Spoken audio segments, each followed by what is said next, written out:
eu trabalho desde os 12 para 13 anos, eu já mexia com costura. Minha paixão sempre foi costura. Nós comemos, bebemos, estudamos, tivemos lazer, tudo a partir dessa costura. Quem costura até hoje, elas fazem porque realmente tem amor no que faz, entendeu? E elas não deixam isso acabar. Eu vim morar aqui nesse terreno aqui em 72, quando eu fiz meu primeiro barraco, que foi ali, era meu barraco. Ali eu já tinha essa maquininha. Nessa maquininha eu fazia tudo, fazia calça, camisa, vestido, cortina. Eu tinha que trabalhar muito. Meu marido trabalhava na CSN, ganhava muito pouco. A gente morava num barraquinho que só Deus sabe. E aqui nesse quartinho, nesse cômodo aqui, eu e essa minha filha mais velha, que chama Maria da Graça, nós duas trabalhávamos dia e noite aqui. A gente esticou a linha, a gente mesmo esticou a linha, arrumamos os ferros, armamos nós mesmos, fizemos a estrutura da casa e criei filho, neto e bisneto aqui. Tem bisneto que mora do outro lado, que nasceu aqui num barraquinho ali. E dali foi pregado prego com essas mãos que tá aqui doída hoje, mas ainda aguentando, graças a Deus. Meus filhos tiveram oportunidade, eu acho que é uma das coisas que as pessoas devem valorizar muito, é o estudo. E eu não tive. Mas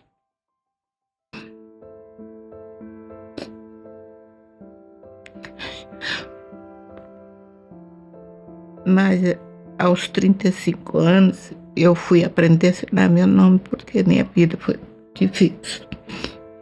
A costura trouxe pra gente outra realidade, porque a gente quebrou um ciclo de mulher doméstica. A gente quebrou um ciclo de mulher doméstica. Hoje a gente tem enfermeira, pedagoga, administradora, advogada, mestra em educação, mestre em gestão. Tudo saiu dessas máquinas aqui. Engenheiro.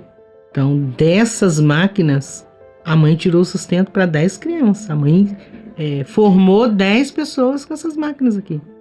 Essa casa foi construída com essas máquinas de costura aqui. Tem uma história de vida em cima dessas máquinas. E vida de muitas famílias. O impacto dessa costura na vida de muitas pessoas, né? Que aí já vem os nossos filhos, já não vive mais a realidade que a gente viveu, já tem outras oportunidades, entendeu?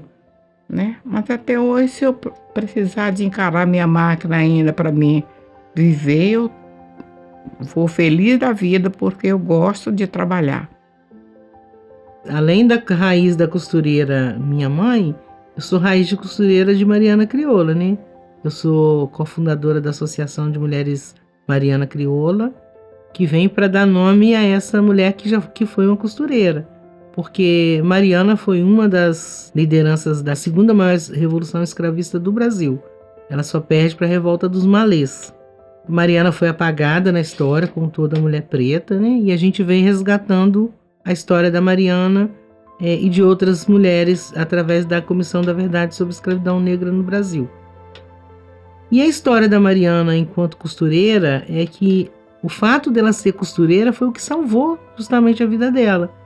Porque eles foram presos, Manuel Congo foi executado, e quando chegou a vez de executar Mariana, a Sinhá pediu para que não a executasse, porque ela pedia as revistas de moda da Europa, né, principalmente da França, e a Mariana reproduzia os vestidos da Sinhá aqui. A Sinhá era uma das Sinhás mais chiques da região do Vale do Café. Então, ser costureira salvou a vida da Mariana, e é de uma importância sem tamanho pra gente, porque já mostra desde sempre que isso era além de um meio de produção, né, um meio de sobrevivência. A minha mãe sobreviveu, né, dessa história de Mariana, dessa raiz de Mariana Crioula. Então a gente vem nessa história de costura assim. Eu acho importante ligar o nome de Mariana à associação para colocar para a sociedade quem foi essa mulher, né? que Mariana fazia e principalmente mostrar que Mariana era uma costureira. Ela já era uma artesã em 1800 e alguma coisa, quando foi a Revolução. Eu não sou propriamente uma costureira, né? Eu sou uma artesã que dentro da minha produção eu utilizo a costura. Eu me aposentei, eu sou enfermeira de formação, né? E aí eu me aposentei depois de um câncer de mama, eu tive um lúpus, então eu me aposentei por conta disso.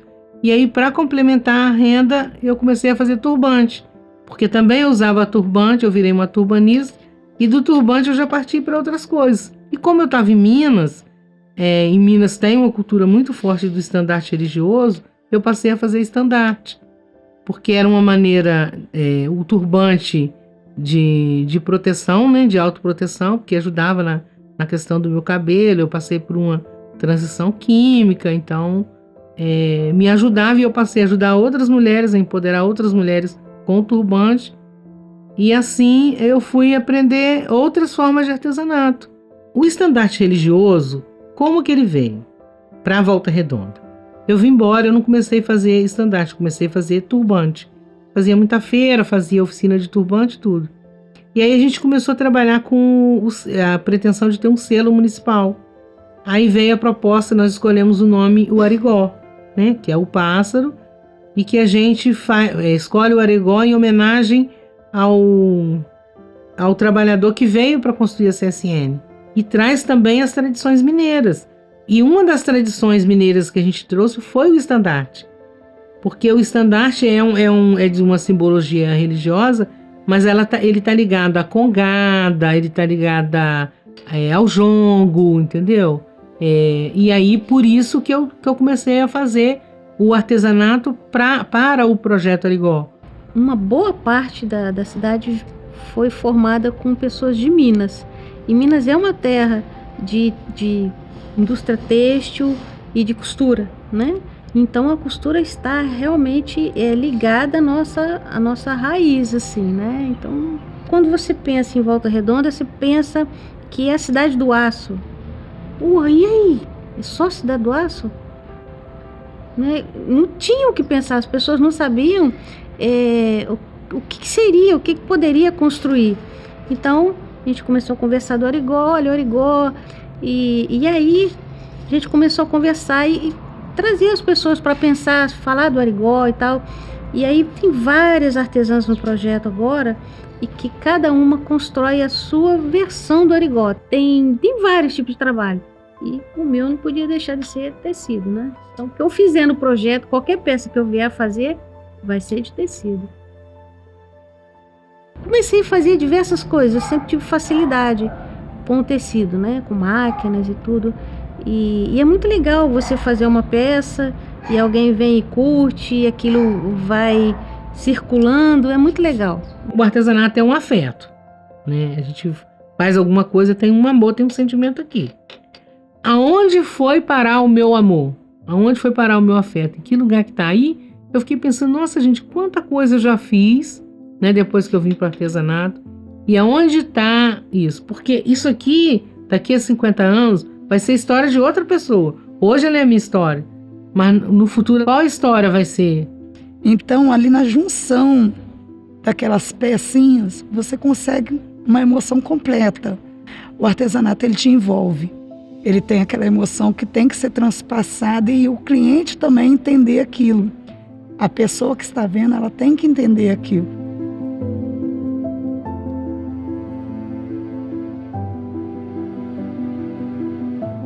E eu comecei a fazer isso aqui, eu tinha só 6 aninhos. Eu tenho 70 anos, comecei a costurar com 13 anos. Eu tenho 46 anos e comecei na costura com 13 anos. Eu venho de uma família que já tem bastante costureira já, de mãe, avó e tias. A gente cresce sempre olhando. Com 13 anos eu comprei a primeira máquina de costura. Minha mãe costurava muito, só que ela não tinha tempo para me ensinar. Então eu tive que entrar numa escola, né? Eu estudava lá no João 23, e lá tinha umas aulas de educação artística, e tinha uma professora que dava aula de corte e costura. Aí eu comecei a aprender com ela. E assim, quando eu olho para trás, a minha memória de costura mesmo, assim, que eu tenho é a minha avó e a minha mãe costurando. A minha avó já costurava, né? Ela tinha uma máquina de costura que está até aqui atrás, ela usava muito essa máquina. E eu já cresci vendo a minha avó costurando ali. Eu tenho 58 anos e eu comecei a costurar muito nova. Com 10, 12 anos eu já comecei a costurar, porque a minha avó costurava. E eu sempre ali por perto dela, né? E a gente nem tinha máquina de costura, era bem rústico, era um negócio tudo cozido à mão, sabe?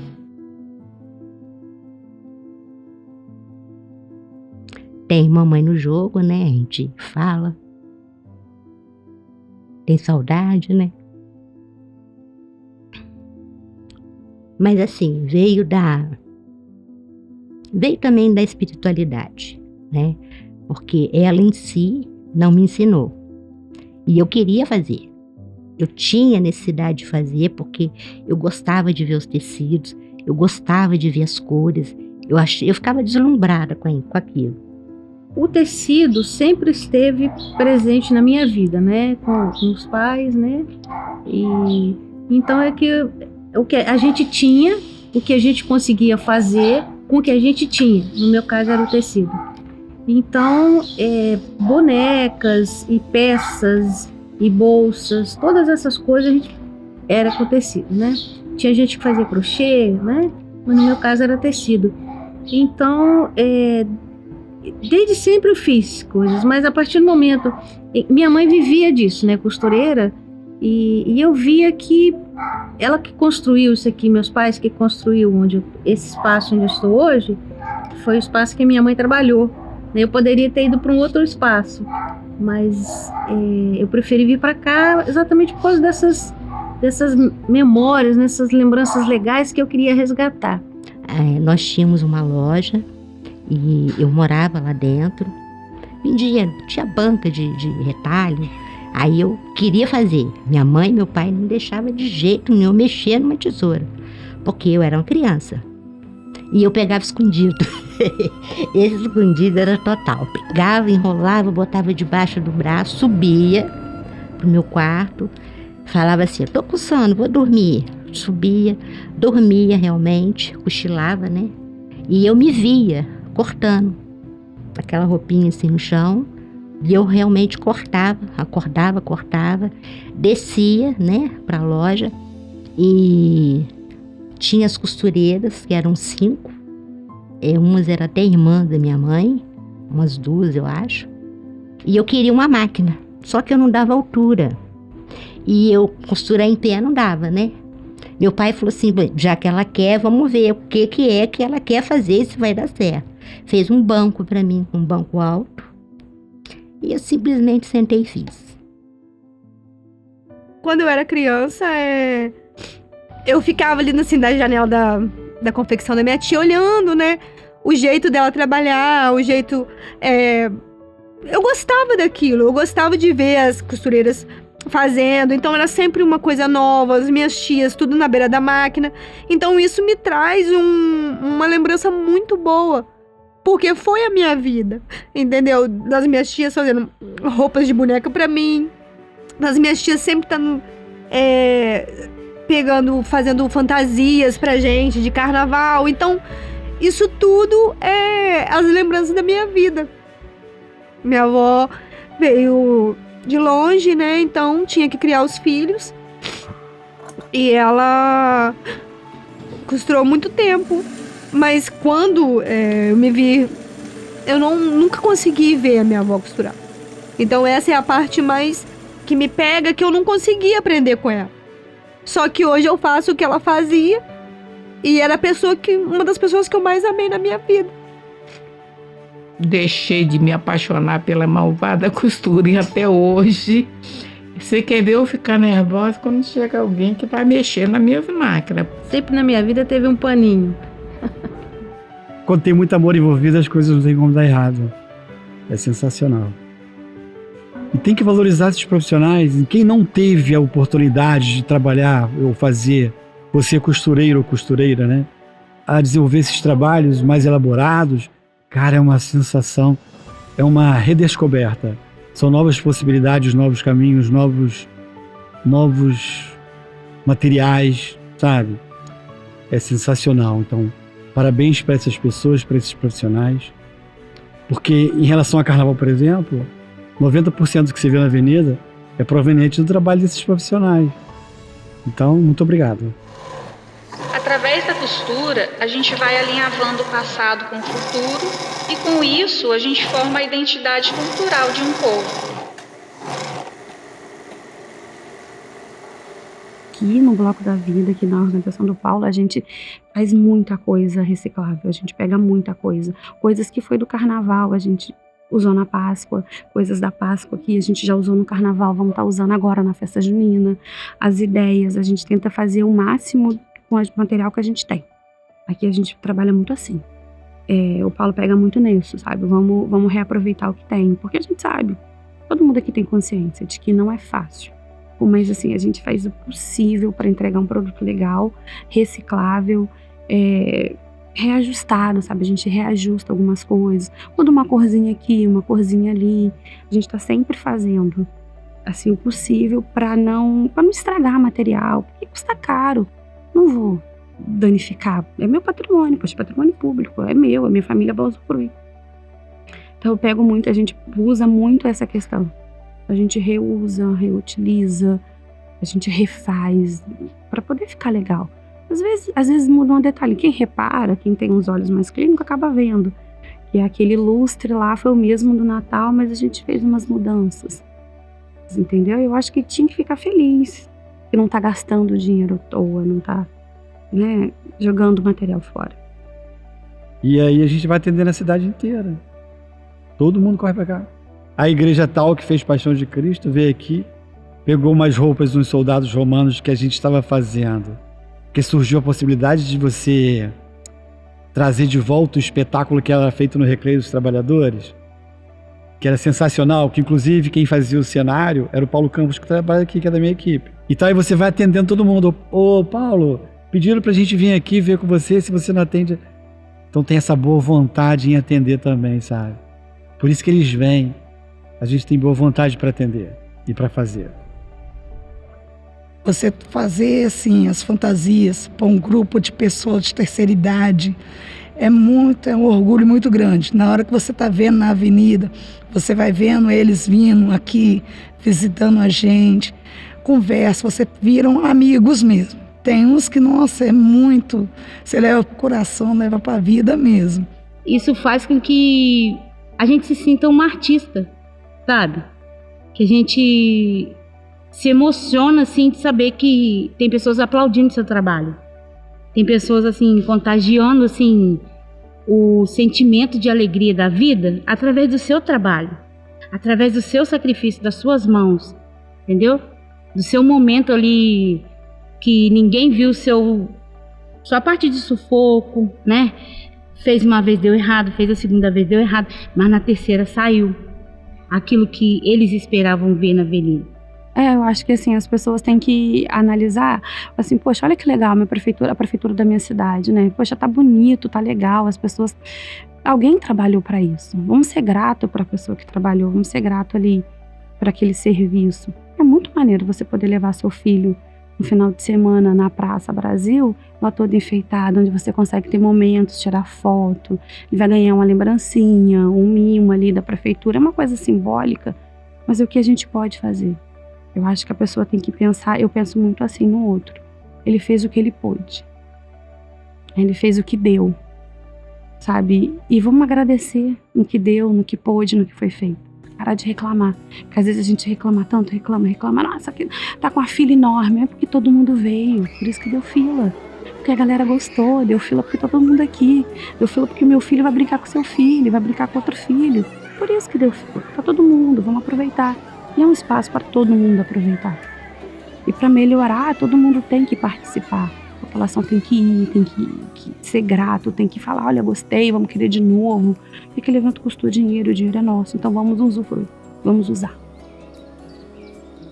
Sou filha de um dos fundadores do clube e hoje eu faço parte do conselho fiscal da entidade.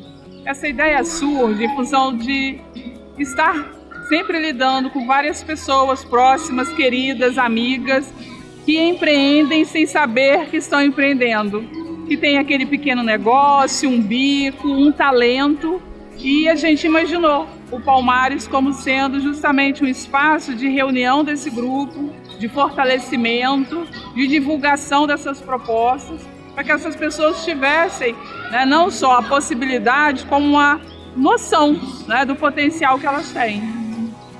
O que eu faço aqui, além, né, de trabalhar com todo mundo na própria feira, como feirante também, eu ajudo eles a se entenderem como profissionais que são.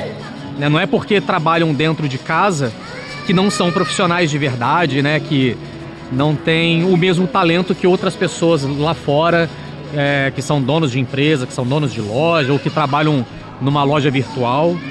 Todo mundo tem a chance, todo mundo tem o direito de ter esse alcance, né? De ser um pouco mais profissional. Então, nesse ponto, eu estou sempre junto aqui. Já dei um workshop para eles mostrando dessa importância. É o caminho que a gente tenta seguir aqui dentro, dar direcionamento para todo mundo, para que cada um possa seguir seu caminho de forma livre e um pouquinho mais profissional.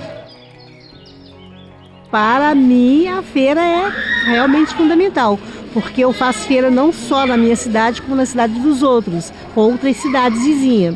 Então, para mim é fundamental e eu acredito que para os comércios também. Volta Redonda hoje é uma cidade em transição, né? Se redescobrindo como setor econômico. Então, esse pequeno negócio, né, que ele se espalha pelo país como uma oportunidade, né, de fortalecimento, né, de novas marcas, de novas possibilidades de trabalho, a gente vê isso hoje em Volta Redonda como esse terceiro setor crescente, né, como uma porta aberta, né, para que essas pessoas possam desenvolver seus projetos, seu trabalho, viverem dele e trazerem, gerarem realmente, né, movimentar a economia de uma outra forma. A feira é um espaço de negócio, né? Você faz uma network nessas feiras, você faz terapia, que é muito importante. Muitas pessoas vão para a feira porque também ajuda muito a cabeça, e é uma forma de geração de renda. Ainda que você não tenha uma venda expressiva nas feiras, mas você tem um volume de negócios interessante. Eu já fui para a feira no 9 de abril que eu não vendi nada, mas eu tive uma encomenda de 10 laços para uma professora. Aí eu fiz os 10 laços, levei para uma apresentação, ela encomendou 20 presentes para o Dia das Mães, entendeu? Então você acaba criando uma rede. Eu não vivo do artesanato, mas eu tenho artesãs que vivem exclusivamente daquilo que elas fazem do artesanato. Entendeu? Eu tenho outras funções por conta da associação. A associação ela tem uma proporção muito grande, ela tem um impacto muito grande na vida de outras pessoas. E a gente estava com a loja no shopping, que é outro momento do artesanato também. Dá outro criar o hábito de consumo, tirar o artesanato dessa posição e coloca ele dentro de uma loja no Shopping Parque Sul, né, que é o espaço de comércio mais caro da região, e mostra-se para o consumidor que aquele produto é um produto de qualidade, que ele vai achar aquela qualidade lá no shopping e na feira também. Eu acho que o grande marco para a gente nessa construção da associação foi isso. A gente viu pessoas que começaram achando que faziam um biquinho, hoje realmente são empreendedores que participam de várias feiras. Inclusive temos a maior dificuldade hoje em reunir, né? Somos um coletivo de 26, é muito difícil reunir mais do que 15, porque sempre tem alguém hoje já envolvido com outras feiras. Então nós vimos a feirante, a empreendedora na sua primeira feira dentro do nosso coletivo e hoje fazendo feiras até no Rio de Janeiro. Isso é muito gostoso, isso é muito bom. Eu gosto muito de comprar e consumir produtos artesanais porque eu sinto que tem uma coisa familiar. Porque assim, na minha família, minha bisavó costurava, minha tia costurava, minha avó dava aula de bordado. Eu tentei, não consegui, fui mais pro caminho da minha mãe, que é da cerâmica. E eu acho que o artesanato tem isso, esse produto que tem o amor da família, de amigos também. Eu acho que é isso. Então, a costura influenciou minha vida em tudo. Parte financeira,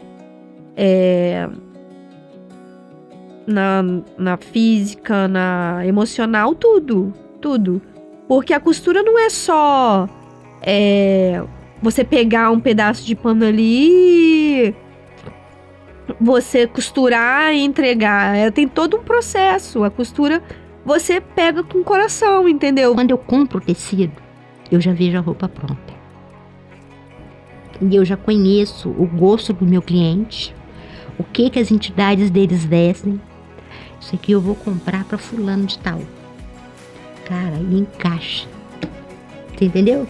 Eu já vou, eu compro o tecido, eu vejo a roupa pronta. Entendeu? Isso aqui parece que anestesia, gente.